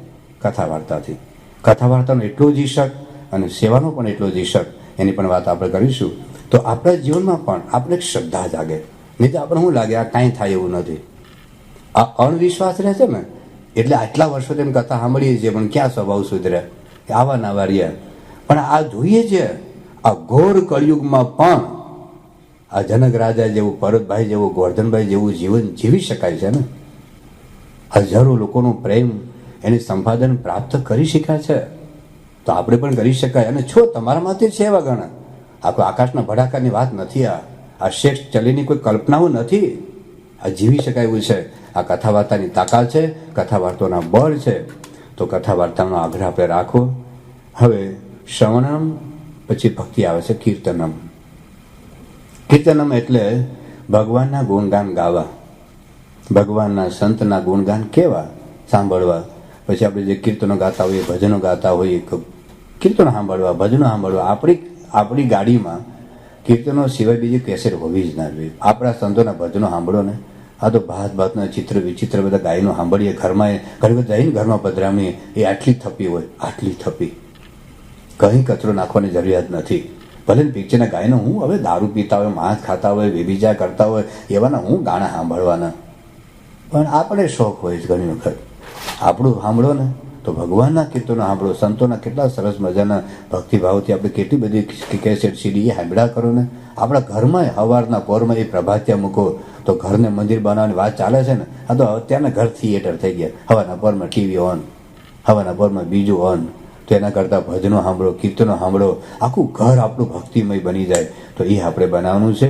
તો કીર્તનમ એટલે આ ભગવાનના કીર્તનો ગાવા, ભગવાનના કીર્તનો સાંભળવા. અને ભગવાનના સંતનો મહિમા કેવો. જે કોઈ આપણા સંબંધમાં આવે, જે કોઈ આવે ને, કંઈક પ્રસંગની વાત કરો, કંઈક બાપાની વાત કરો, સંતોની વાત કરો, હરિભક્તિની વાત કરો. આ ભગવાનના ગુણગાન ગાઈશું ને એટલું આપણને વધારે દ્રઢ થશે. તો શ્રવણમ, કીર્તનમ, વિષ્ણુ સ્મરણમ, ભગવાનનું સ્મરણ કરવું. તો એમાં પણ ભગવાનના સ્મરણની જે ભક્તિ છે એમાં એક તો ભગવાનનું નામ સ્મરણ કરવું. હાલતા ચાલતા ખાતા પીતા ગુણાતીતાન સ્વામી કહ્યું કે અંતરમાં જો ભજન કરે રાખો તો વિષયના રાગ ઓછા થઈ જાય. આપણે નાતી વખતે સામનાને બોલો, ક્યાં તકલીફ છે? ટોયલેટ જાઓ તો બોલે, એમાં ક્યાં ના ન ચાલે.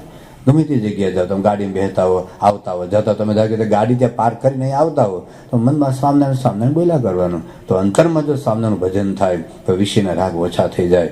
તો સ્મરણ પછી આવે છે લીલા ચરિત્રો યાદ રાખવા.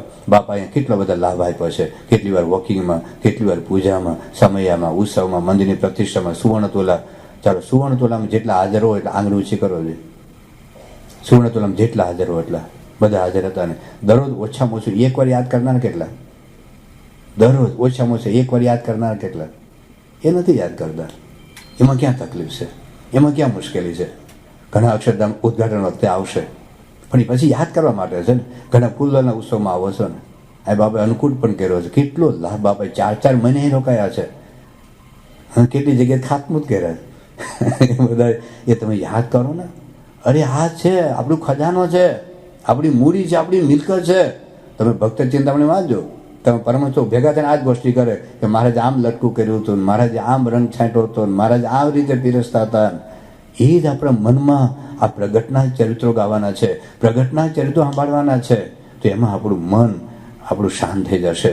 તો સ્મરણ એટલે અંતરમાં ભગવાનનું ભજન કર્યા કરવું, સ્વામિનારાયણ સ્વામિનારાયણ સ્વામિનારાયણ. બીજું ભગવાનને લીલા ચરિત્રો યાદ કરો. ત્રીજી બાબત છે આપણે ભગવાનના ગુણો થોડાક દિવસ પહેલા જોયેલા કે ભગવાન સર્વ કરતા છે. અખંડ એનું અનુસંધાન રહ્યા કરે. ભગવાન મારું બધું જુએ છે, ભગવાન દિવ્ય છે, ભગવાન મારી સાથે છે, દરેકમાં ભગવાન રહ્યા છે. તમે જ્યારે કોઈને જુઓ તો બાપા એમાં બિરાજમાન છે, શ્રીજી મહારાજ એમાં બિરાજમાન છે, એવો વિચાર રાખીને પછી એની સાથે બોલો, એની સાથે વર્તો તો આખી આપણી વર્તવાની રીત બદલાઈ જશે. તો ભગવાનના જે અસાધારણ જે ગુણો છે એનું અનુસંધાન એ પણ એનું સ્મરણ ભક્તિ છે. છેલ્લું ધ્યાન. ધ્યાન પણ આપણે ગણિત માનસી પૂજા વગેરે કરતા હોઈએ છીએ. એની થોડી વાત આગળ કરીશું. અને ભગવાનમાં અખંડ વૃત્તિ એની તો વાતો જુદી છે. અખંડ વૃત્તિની વાત આમાં ખૂબ ડિટેલમાં કરી છે. વચન રહસ્ય ભાગ 4 એની વાત આપણે બહુ ડિટેલમાં અત્યારે નહીં કરીએ, પણ મૂળ વાત આપણે એક ભક્તિ છે. તો શ્રવણમ, કીર્તનમ, વિષ્ણુ સ્મરણમ, પાદ સેવનમ. હવે સેવાની વાત થોડીક આપણે કરી લઈએ આજે. તો સેવા એ શ્રીજી મહારાજે એક વિશિષ્ટ પ્રકારની સાધના એ આપણા સંપ્રદાયમાં બતાવી છે. એક સામૂહિક સાધના છે.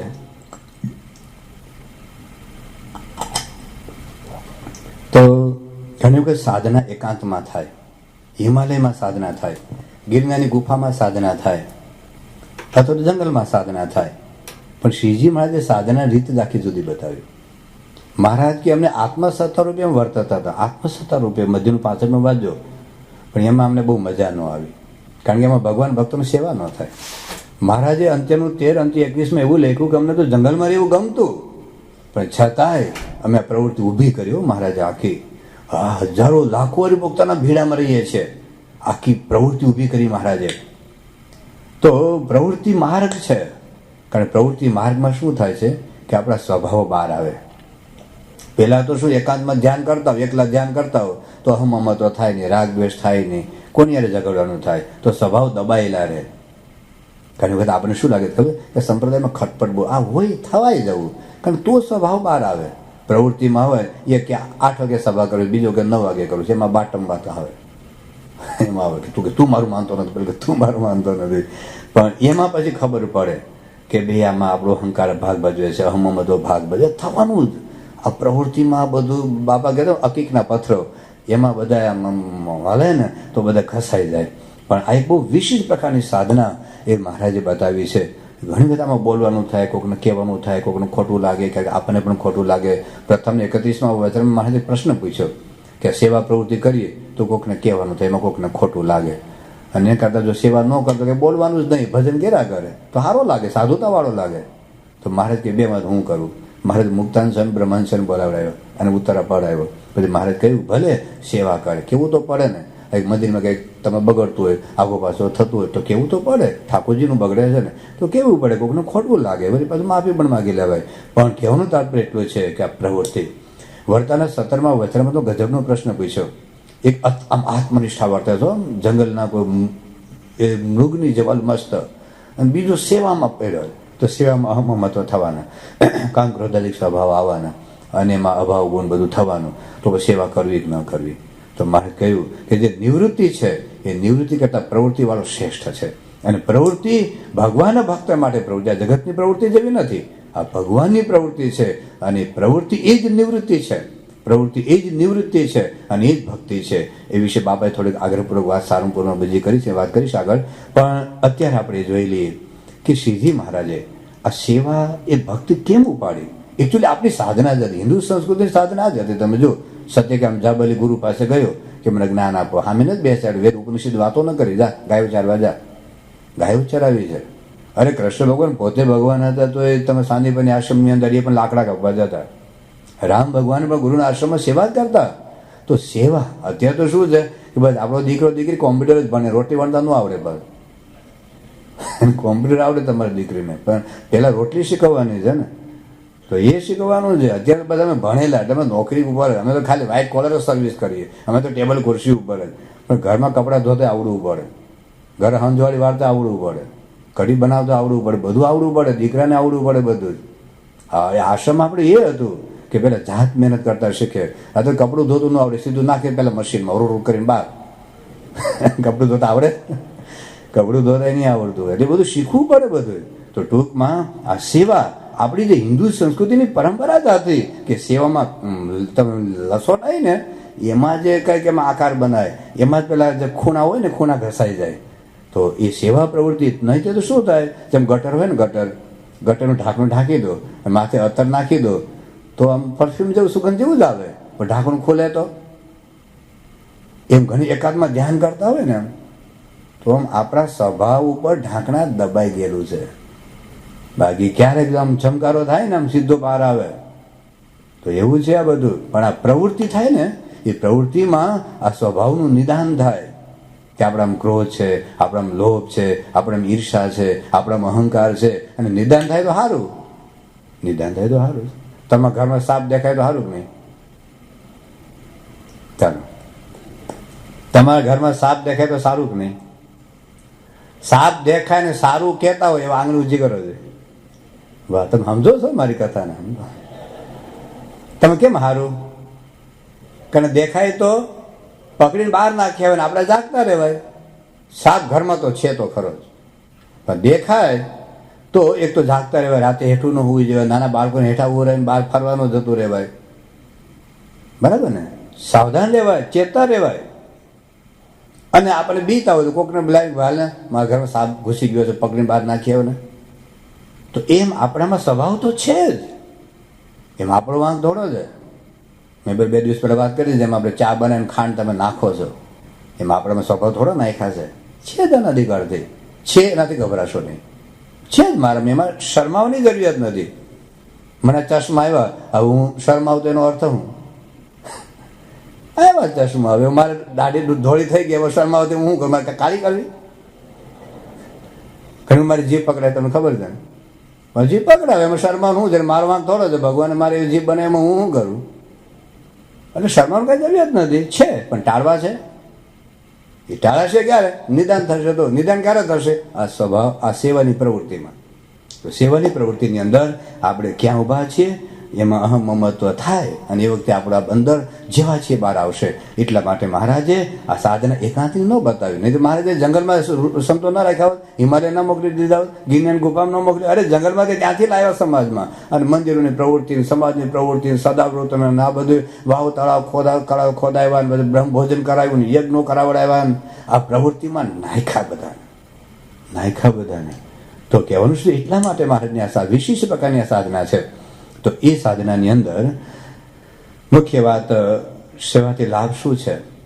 તો એક તો ભગવાન સંતનો રાજીપો થાય.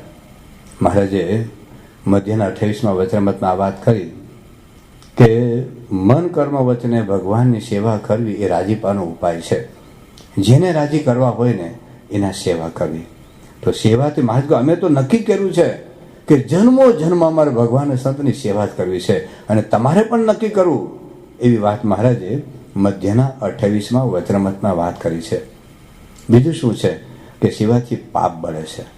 પ્રથમનું 8મું અને પ્રથમનું 55મું. શ્રીજી મહારાજે એમ કહ્યું કે ઇન્દ્રિયો અંતઃકરણ જો ભગવાનની સેવામાં રાખે ને તો પાપ બળી જાય. ગમે તેવો પાપી હશે, મહારાજે એવું લખ્યું, પણ મોટા પ્રશ્ને જો સેવા કરશે ને તો એ 5 મહાપાપ હશે તો એ બળી જશે. પ્રથમના 55 એ વાત કરી. વળી મહારાજે શું કહ્યું કે સેવાથી વાત સ્વભાવ ટળે. મધ્યનું 7મું. મહારાજ કે કદાચ વૈરાગ્ય નહીં હોય, કારણ કે આપણે મારામાં તમારે ક્યાં વૈરાગ્ય છે? આપણે જગત થોડું મને તમને ખોટું થઈ ગયું છે, કશું વાંધો નહીં. મહારાજ કે કદાચ તમારામાં તીવ્ર વૈરાગ્ય નહીં હોય ને, પણ જો સેવા કરવાનું વ્યસન પડશે ને, સેવાનું ટેવ હશે, મોટા પુરુષ અતિશય સેવા કરશે ને, તો સ્વભાવ એની મેળે ઘસાઈ જશે. મોટા પુરુષ ભગવાનની કૃપા દર્શી થઈ જશે. વાંચજો મધ્યનું 7મું. શાસ્ત્રી મહારાજ અંગનું વચરામાં છે. મારે કેવું, અનંત સાધનો કરવાથી સ્વભાવ નહીં ટળે, પણ મોટા પ્રશ્ન અતિશય સેવા કરશો તો તત્કાળ સ્વભાવ ટળી જશે. એ વાત મહારાજે લખી છે. મધ્યના 25માં મને ઉકા ખાતેની જેમ સેવા કરવાનું વ્યસન પડે. મધ્ય 25 તો વાસના બળી જાય.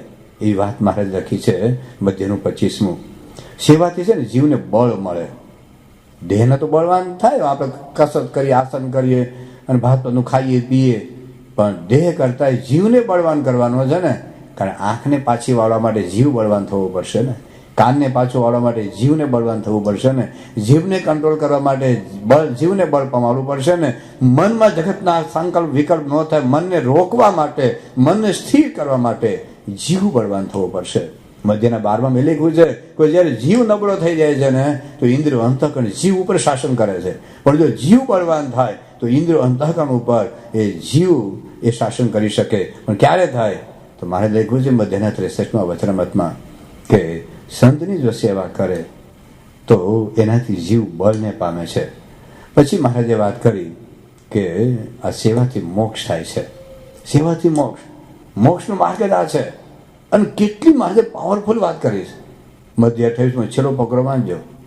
શ્રીજીમાં કહ્યું 4 વેદ શાસ્ત્ર, 18 પુરાણ અને કલ્યાણને અર્થે જેટલા શબ્દ માત્ર છે એ શબ્દ માત્રનો સાર, એનું પરમ રહસ્ય અમે તમને કહીએ છીએ કે પૂર્વે જે મોક્ષ માર્ગે ચાલ્યો છે, અત્યારે જે મોક્ષ માર્ગે ચાલી રહ્યો છે અને ભવિષ્યમાં જે કોઈ મોક્ષ માર્ગે ચાલશે એના માટે જીવન દોરી રૂપ આ વાત છે. કઈ? સેવા. મધ્યના 11મા વચનમાં મહારાજ આ વાત કરી છે કે જો તમારે જે શુભ જે કર્મ કરીએ છીએ એ ભગવાનની ભક્તિ, ભગવાનને રાજી કરવા માટે તમે જે કર્મ કરો ને એ કર્મ બંધરૂપ નહીં થાય પણ મોક્ષરૂપ થઈ જશે. તો આવી એક સેવાનો અત્યંત મહિમા છે. શ્રીજી મહારાજે વાત કરી છે હરિચરિત્ર સાગરમાં, એની થોડીક વાત હું તમને કરું. બહુ અદભુત વાત લખી છે પેજ નંબર 242 ઉપર. હરિચરિત્ર સાગર ભરતખંડમાં સાંભળજો. ભરતખંડમાં મનુષ્ય તન પામી હરિ સેવામાં ક્યારે યોગ ન આવ્યો તો બ્રહ્માંડ જેટલું કનક મળે તો પણ છૂટી પડ્યું. સાંભળજો, બ્રહ્માંડ જેટલું સોનું, 1 કિલો સોનું આપણે 5 કિલો અરે 10 કિલો અરે 25 કિલો હોય તો આખું બ્રહ્માંડ જેટલું સોનું તમે કમાવો પણ ભગવાનની સેવામાં ન વપરાય, અક્ષરધામમાં ન વપરાય, આ મંદિર માટે ન વપરાય, સંતો ભક્તો માટે ન વપરાય તો બધું છૂટી પડ્યું છે. પછી શું કહે છે કે બીજી સેવામાં ચિત્ત નહીં દઈને જેને હરિની સેવા કરી છે તે પળે પળે બ્રહ્માંડ જેટલું સોનું કમાયો છે. સાંભળજો, ભગવાનની સેવામાં તમે એક પળ સેવા કરો તો બ્રહ્માંડ જેટલું સોનું કમાયો. આપણે ટાઢાપાના ગપ્પા જ માને ને. આ તમે વાસણ ઉટકો, આ બધા યુવકો બધા ફેરસતા હોય, કોઈ ત્યાં કાર પાર્કિંગમાં સેવા કરતા હશે, કોઈ ભેટ ત્યાં સેવામાં હશે, કોઈ બુક સ્ટોલમાં હશે અથવા મંદિરની નાના મોટી સેવા કરતા હશો તો પળે પળે બ્રહ્માંડ જેટલું સોનું કમાયો છે. આ મહારાજ બોલે છો, હું નથી બોલતો. વળી મહારાજ કહે છે કે સેવા એ બધાય સાધનોનું મૂળ છે. સત્સંગની સેવા તો ધ્યાન અને તપ કરતા અધિક છે. કોટી વર્ષના તપ, કરોડો વર્ષ સુધી તપ કરો, ધ્યાન કરો, એ સેવાની અંદર એ બધું આવી જાય છે. વળી મહારાજ કહે છે કે દુઃખી સંતની સેવા કરે તે ધ્યાનમાં મૂર્તિનો સાક્ષાત્કાર કરે એના કરતાં પણ અધિક છે. તો આ બધી વાતો મહારાજે કરી છે. યોગી બાપા બોલ્યા, સાંભળજો, યોગી બાપાને આપણે ટાઢાપણું ગપ્પું જ લાગે. યોગી બાબા ત્યાં ગોંડલમાં છે ને ઘઉં વીણતા હતા. યોગી બાબા હરિભક્તો યુવકો પાસે ઘઉં વીણ આવે. ઘઉં વીણવા એટલે એકચ્યુઅલી ઘઉંમાં જ કાંકરા વીણવાનો હોય છે પણ બોલાય છે ઘઉં વીણવાનું. તો આ ઘઉં વીણીએ છીએ તો એક બ્રહ્માંડનું સમગ્ર રાજ્ય પ્રાપ્ત થાય એથી પણ વિશેષ લાભ થયો. એટલે એ ખાલી એને કોર્પોરેટર બનવું હોય એના તો દમ નીકળી જાય છે ને. આ લંડનના મેયર થવું હોય તો એક બ્રહ્માંડનું રાજ્ય ખાલી ઘઉં વીણો, ઘઉંમાંથી કાંકરા, તો બ્રહ્માંડનું રાજ્ય પ્રાપ્ત થાય ના કરતા વધુ છે આ. તો આ યોગી બાપાને ઘણી વખત શું છે ખબર છે, આપણને એવું લાગે કે મહિમાને વાતો કરી કરીને આપણે વૈતરું કરાવવું છે. 1988માં ત્યાં હ્યુસ્ટનમાં શિબિર હતી અને અમેરિકામાં CFI થવાનો હતો. એ નિમિત્તે શિબિર હતી. અમે બધા કેફમાં વાતો કરી કે આવી તક હવે જિંદગીમાં મળશે ને, ન ભૂતો ન ભવિષ્યથી. એટલે એ કાર્યકર ઉભા થયા કે સ્વામી તમે 1981માં આવું જ કહેતા હતા કે આવી તક નહીં મળે. 1985માં પણ આવું જ કહેતા કે હવે બીજી આવી તક નહીં મળે એમ. અને આ વખતે આવું જ કહો છો કે હવે આવી તક નહીં મળે. આવું કેટલી વાર કહેવાના છો એમ. એટલે આપણને એવું લાગે કે આ મહિમાના પંપ મારીને પણ એવું નથી. આ મોટા પુરુષનો શું સ્વાર છે? એના મંદિર શું કામ આવ્યું? ચાલો તમારી પાસે સેવા લીધી પણ પ્રમુખ સાહેબ કેટલું રોકાયા? એને ક્યાં? એ તો પ્રત્યક્ષ આગળ નીકળી ગયા અહીંથી. આ હ્યુસ્ટન શિકાગો મંદિર બાંધ, હરિભક્તો પાસે સેવા લીધી પણ એ ક્યાં રોકાવાના? આ અક્ષરધામ બાંધ્યું જે તમારા બધા પાસેથી દેશ પ્રદેશના હરિભક્તો પાસે સેવા લીધી, એમાં બાપાને કયો સાર છે? એને ક્યાં મનાવવું બુજાવવું છે? એને ક્યાં માન સન્માનની પડી છે? એને ક્યાં કોઈ દુનિયાને એવોર્ડની પડી છે? એને કંઈ પડી નથી. એની હિન્દુત્વની સેવા થાય, હિન્દુત્વ જળવાઈ રહે, આપણી ભવિષ્યની પેઢી બચે, તો એને કંઈ મહિમાની વાતો પણ આ સાચી વાત છે. હું ઘણી વાર શું થાય કે આપણા ભેજામાં બધું બેસે નહીં પણ આ 100% વાત સાચી છે. તો ભગવાનની સંતની સેવા આ જેટલી થાય એટલી આપણે વિશેષ કરવાની છે. તો એમાં ઘણી વખત મેં વાત કરી ને કે પ્રવૃત્તિમાં ઘણી વખત આપણને બધી માથાકૂટ જેવું લાગે. એટલે બાપા એક વખત બોલેલા કે આ પ્રવૃત્તિની માથાકૂટ નથી, એને કોઈ માથાકૂટ સમજશો જ નહીં. આ સેવા એ પ્રવૃત્તિ છે, એ પ્રવૃત્તિ આપણે કર્યા કોઈ છૂટકો જ નથી.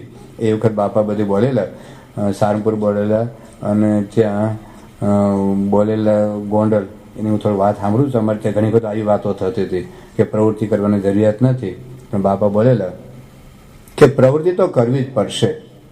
પ્રવૃત્તિ કર્યા કોઈ છૂટકો જ નથી. પ્રવૃત્તિની જરૂરિયાત જ ન હોત તો મહારાજે સૌને હિમાલયમાં લઈ જઈને ત્યાં બેસાડીને સાધના કરાવી હોત, પરંતુ મહારાજે સૌને પ્રવૃત્તિમાં નાખ્યા. પરમહંસોને ગામડે ગામડે સત્સંગ કરાવવા મોકલ્યા. મહારાજ ઉપાસના રહેવા સારું ત્યાગનો પક્ષ મોરો પાડીને પણ મંદિરો કરાવ્યા છે. જો મહારાજને પ્રવૃત્તિ ન કરાવી હોત તો બધાને પાછી વૃત્તિ વાળીને ધ્યાનમાં બેસવાની જ વાત કરી હોત. પ્રવૃત્તિમાં શા માટે જોડ્યા? શ્રીજી મહારાજ, ગુણાતીતાનંદ સ્વામી, ભગતજી મહારાજ, શાસ્ત્રીજી મહારાજ અને યોગીજી મહારાજે આ જ કર્યું છે. કોઈ ધ્યાનમાં ઊંડા ઉતરીને બેસી નથી રહ્યા. કેવળ ધ્યાનમાં તો આળસ અને દેહાભિમાન જ વધશે. ધ્યાન કરવું, આત્મા વિચાર કરવો એ બધું જરૂરી છે, એની ના નથી, પરંતુ મુખ્ય વાત તો સત્પુરુષની આજ્ઞા પ્રમાણે આ સેવા છે. એ કરશો તો સુખ આવશે, સમાજ થશે અને બ્રહ્મરૂપ થવાશે. એમની આજ્ઞાથી જેમાં જોડાઈએ એ બ્રહ્મરૂપ થવાનું સાધન છે. ભગતજી મહારાજ તો ગુણાતીતાનંદ સ્વામી પાસે જ્ઞાન શીખવા જ આવેલા. એમને પણ ગુણાતીતાનંદ સ્વામીએ કારખાનામાં નાખ્યા, સેવા કરાવી, પથ્થર ઉંચકાવ્યા. શાસ્ત્રીજી મહારાજે પણ સૌને મંદિરના કારખાનામાં સેવામાં જોડતા. યોગીજી મહારાજ તો યુવાનો પાસે પણ ખેતરમાં કાંકરા વીણાવતા, સંડાસ બાથરૂમ ધોવરાવતા. માટે મોટા મોટી વાત છે કે સત્પુરુષની આજ્ઞા, એમની આજ્ઞામાં બધું જ આવી ગયું. અકીકના પથરા જેમ ઘડામાં ભરીને તેમાં રેતી નાખીને પછી હલાવાથી ધીરે ધીરે અકીકના પથરા ઘસાઈને ગોળ થઈ જાય, લીસા થઈ જાય. એમાંથી જે પથરા છટકી જાય એ એવા ને એવા અણીવાળા રહે. એમાં સમૂહમાં રહીને સેવા પ્રવૃત્તિ કરવાથી સ્વભાવ ઘસાશે અને બ્રહ્મરૂપ થવાશે. જો આ ભેડામાંથી છટકી ગયા તો એવા ને એવા રહેવાના. જો આ પ્રવૃત્તિમાં નહીં ભળો અને પોતાની મેળે પોતાની માની લીધેલી અલૌકિક સ્થિતિમાંથી બહાર નહીં નીકળો તો અંધારામાં અટવાઈ જશો, કંઈ ગોટાળા વાળશો. આ માયાના અંધકારમાંથી બહાર નીકળવા માટે જ આ પ્રવૃત્તિ છે. હકીકતમાં તો આ પ્રવૃત્તિ કહેવાય જ નહીં. આ જગત સંબંધી પ્રવૃત્તિ નથી, આ તો ભગવાનને રાજી કરવાની પ્રવૃત્તિ છે. તેથી આ પ્રવૃત્તિ પણ નિવૃત્તિ છે. આ તો ભગવાન અને સંતની તથા એમના સંબંધવાળા સંતો ભક્તોની સેવા છે. આ સેવા આપણા માટે ખૂબ અગત્યની વસ્તુ છે. એનાથી જ ભગવાન અને સંત રાજી થશે અને તેઓ રાજી થશે તો જે આપણે મોક્ષનું કાર્ય સિદ્ધ કરવા આવ્યા છીએ એ સિદ્ધ થશે. તો આવી ઘણી બધી વાતો બાપાએ બોલ્યા છે. એક વખત શાસ્ત્રી મહારાજના વખતમાં, કારણ એક તો પ્રવૃત્તિ બહુ અને કોઈ સગવડ નહીં. અરે સંતોને ખાવા પીવાની કોઈ વ્યવસ્થા નહીં. ઘણી વખત તો ડાળિયા ફાંકીને રહેતા, લોટમાં થોડુંક તેલ નાખીને કુલર કરીને ખાતા, કોઈ વ્યવસ્થા નહીં. એટલે અમુક સંતો બધા કંટાળેલા. અને પછી શાસ્ત્રી મહારાજે એક પત્ર લખ્યો છે, લેખિત યજ્ઞપુરુષ દાસમાં છે, એ હું વાંચું છું. એમાં શાસ્ત્રી મહારાજ પોતે બોલ્યા છે કે અનંત કોટી જન્મથી જગતના વિષયો ભોગવ્યા છે તો પણ તેની તૃપ્તિ થઈ નથી. પાતાળ સુધી પૃથ્વી ફાટી, એક બે ઘડાથી ભરાય તેમ નથી. એ તો જ્યારે ત્યારે તેમાં દોષ દ્રષ્ટિ કરીને જીવમાંથી વિચાર કરીને ત્યાગ થશે. તેના બદલામાં સ્વામી મહારાજની ધર્મ જ્ઞાન વૈરાગ્યથી ભક્તિ કરશો ત્યારે આનંદ થશે. તમામ રસ તમને ઘાટ નાશ પામશે. કરોડ કલ્પ થયા, જગતમાં અનેક પ્રકારના વૈભવ જીવે ભોગવ્યા છે, પરંતુ તેની તૃપ્તિ થઈ નથી ને થશે નહીં. તો આ વખતે મનને સમજાવી શૂરવીર થઈને શ્રીજી સ્વામીની સેવામાં તત્પર રહેશો તો અનેક જન્મની રખડામણ મટી જશે અને અખંડ દિવ્ય દેહે શ્રીજી સ્વામીની સેવામાં રહેવાશે. આ વાત શાસ્ત્રી મહારાજે પણ લખી છે. ટૂંકમાં સેવા કરવાની છે, તનથી કરવાની, ધનથી કરવાની, કર્મથી કરવાની, વચનથી કરવાની. સેવા આપણે જેટલું કરીશું એટલે જ મોટા પુરુષનો રાજીપો થશે. પણ સેવા કરવાની કળા છે. સેવા કરવાની કળામાં એટલી વાર શીખવાની કે મહિમા સમજીને સેવા કરવી. મારે લખ્યું છે મધ્યને 41માં કે મારા બહુ મોટા ભાગ્ય છે, નીચી ટેલ મળે તો માને ભાગ્ય જો. આ ભગવાનની સેવા છે. કરોડો જન્મથી કુટુંબની, દેહની, જ્ઞાતિની, સમાજની, દેશની, વિશ્વની સેવા કરી છે. આ જન્મે આ ભગવાન અને સંતની સેવા છે. મારા બહુ જ મોટા ભાગ્ય છે એમ માનીને સેવા કરવી. બીજી બાપા કહે છે કે આજ્ઞા પ્રમાણે સેવા કરવી, મન ધારી રીતે નહીં. ગુણાતીતાનંદ સ્વામી કહ્યું કે મન ધારી આખા મંદિરની સેવા કરતા હશો તો એ કનિષ્ઠ છે. આપણે જેની આજ્ઞામાં જ્યાં આવે કે બાપા કહેવા ન આવે કાંઈ, અહીં દાખલ કે પૂજા આત્મ સ્વરૂપ સ્વામી છે અથવા બીજા જે જુદા જુદા વિભાગના સંતો હોય, આપણને જે સેવા સોંપે એ બાપા એમના દ્વારા આજ્ઞા કરે છે એ માનીને જ કરવાની. બાકી દરેક જો પોતપોતાની રીતે કરે તો મનનું તંત્ર, મંદિરનું તંત્ર જ જળવાઈ ન રહે. અને બધાને કે બાપા કે અને બાપા આજ્ઞા કરે તો જ હું કરું, અમુક મોટી આજ્ઞા મોટી સેવા એ બરાબર છે, પણ સામાન્ય બાબતમાં દર વખતે બાપાને આપણે હળી કરીએ તો બાપા તો બિચારા ઊંઘવાનો ટાઈમ જ ન મળે. આખી દુનિયામાં કેટલા હરિભક્તો. હવે અમે બધા હવા હાચો સંતો અમને કહીએ કે અમને બાપા કે તો જો માનીએ તો બાપાને ઊંઘ હરામ થઈ જાય ને. અહીં તક જે સંતો એમ કે એને આત્મશ્રુષ આજ્ઞામાં જ રહેવાનું હોય. એમ અમારે ત્યાં હું સાનુપુરમાં રહું છું તો અમારે કોઠારી સ્વામી પૂજક જ્ઞાનેશ્વર સ્વામી એની આજ્ઞામાં રહેવાનું જ હોય. પછી ના હું બાપા કહેતો જ વાસણ ઉટકવા જાઉં તો બાપા નવરા છે તમે કેવા આવે વાસણ ઉટકવાનું. એટલે અમુક હવે મનની રીતે નહીં, આપણી આ વ્યવસ્થા છે, ધીસ ઇઝ ધ મેનેજમેન્ટ. તો જ આપણી સંસ્થાનું તંત્ર જળવાઈ રહે અને બાપાને આરામ તો જ મળે. તો મૂળ આજ્ઞા પ્રમાણે મનની રીતે કર્યા કરીએ ને એમાં તંત્ર આખું ખોરવાઈ જાય. તો આખા મંદિરની સેવા કરતો હોય તો પણ ગુણાતીતાનંદ સ્વામી કહ્યું કે એના માથે ગમે ત્યારે વિઘ્ન આવશે. એટલે એક તો મનની જ રીતે નહીં, મોટા પુરુષની આજ્ઞા પ્રમાણે સેવા કરીએ. બીજું ગુણાતીતાનંદ સ્વામી કહ્યું કે ભજન કરતા કરતા ક્રિયા કરવી. આપણે ક્રિયા કરતા કરતા ભજન કરું, પાર્કિંગમાં ઉભા હો તો સેવા કર, સેવા છે બરાબર, પણ ભજન કરતા કરતા કરાય. વાસણ ઉઠાવતો સામને બોલ્યા કરીએ, અંતરમાં દેહ તેનું ભજન કરવું, પણ હું આત્મા છું, બ્રહ્મ છું એવું માનીને આપણે સેવા કરવી. બીજું બાપા કહે છે સરળ થઈને, નમ્ર થઈને, દાસના દાસ થઈને સેવા કરવી. નહીં તો આપણે બાપના બાપ થઈને સેવા કરીએ ને એમાં મજા ન આવે, એમાં મજા નહીં આવે. પણ બધાથી નાના છે, સૌ આપણા કરતાં મોટા છે. અરે બાળકો આપણા કરતાં મોટા છે, તમે બાળકોને જમાડો ને એમાં પ્રમુખ છે મહારાજ એમના દ્વારા જમવા આવે છે એવી ભાવનાથી, એવા દિવ્ય ભાવથી મહારાજે લખ્યું છે મધ્યના 63માં વચનામૃતમાં કે શુદ્ધ ભાવે. યોગી બાબા કે શુદ્ધ ભાવ એટલે શું? જેવા અક્ષરધામમાં છે એવા ને એવા છે, અક્ષરધામના મુક્તો છે, સેવા તો કરવાની છે, પીરસવાનું તો છે જ, એની ડીશમાં તમારે શ્રીખંડ તો મૂકવાનો છે, પણ બાપાને આપવું છે એવું માનો ને હું આપણું ઘસાઈ જવાનું છે.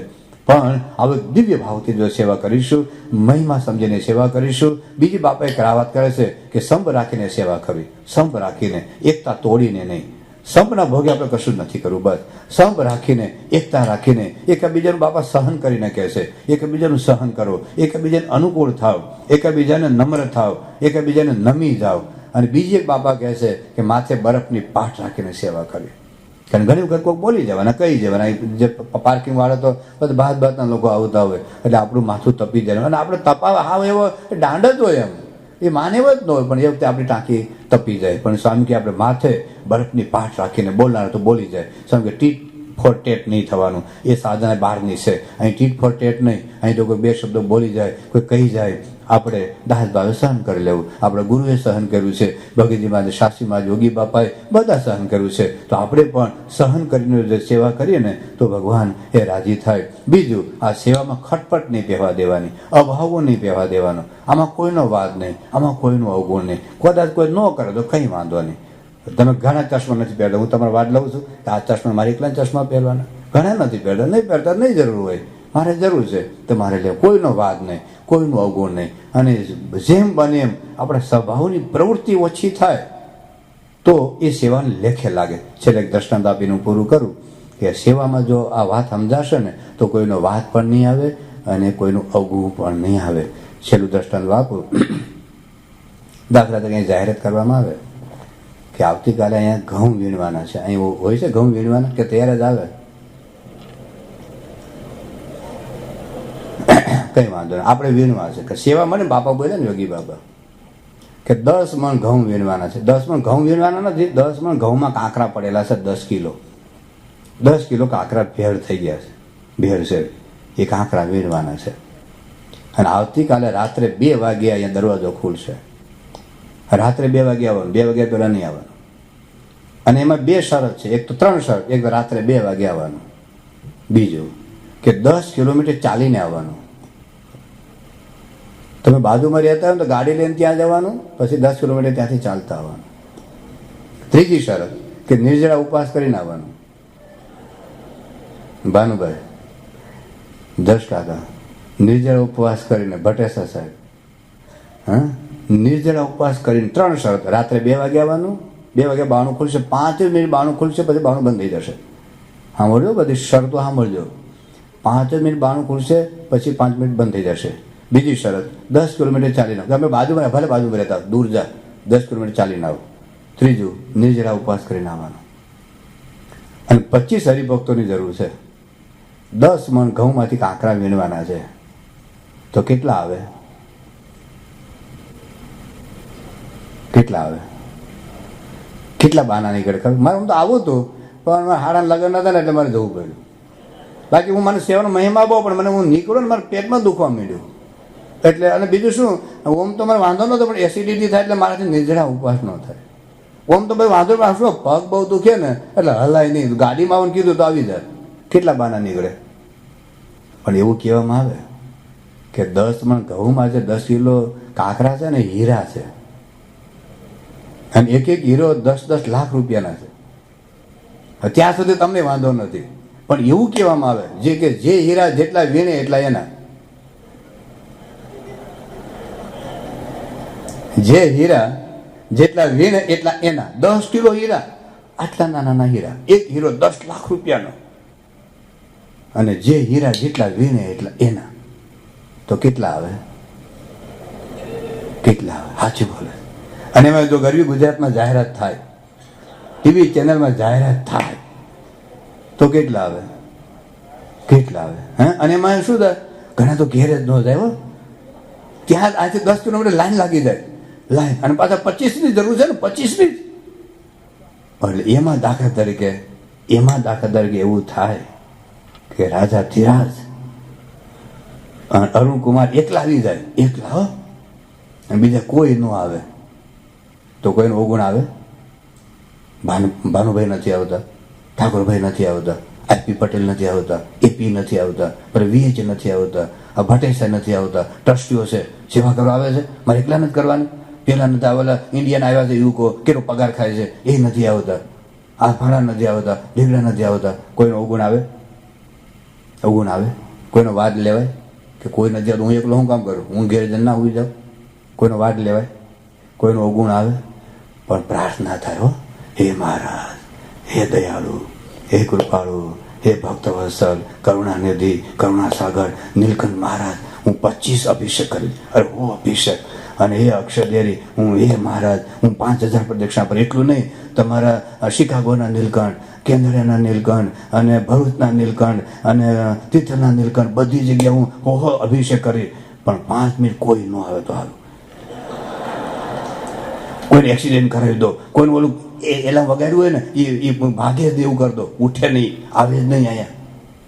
કેમ? શું કામ પ્રાર્થના કરો? કે એક બીજો આવે તો અડધો ભાગ થઈ જાય, બીજો આવે તો અડધો ભાગ, 4 જણા તો 5 ભાગ. ભલે હું 2 દિવસે ખાતા પીતા કોઈ વીણી કાઢી, પણ અવગુણ આવે? વાડ લેવાય? કેમ ન લેવાય? કમાણી. એમ આ સેવા એ મારી કમાણી. અહીંથી ગ્લાસ અહીં મૂકશો ને, એક ગ્લાસ લઈને અહીંથી અહીં મૂકશો ને, ક્યાંક લાઇટ ચાલુ હશે, બિનજરૂરી તમે બંધ કરી દેશો ને, એ પણ સેવા છે. એક નાની મોટી સેવા એક આ બ્રહ્માંડના રાજ્ય કરતા વધારે છે.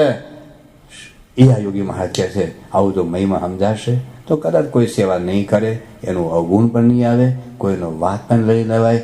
દિલથી, મહિમાથી, પ્રેમથી, ઉત્સાહથી, ઉમંગથી સેવા થશે, અને એવી સેવા આપણે કરી શકીએ. એક પ્રાર્થના. શ્રી સ્વામિનારાયણ ભગવાન.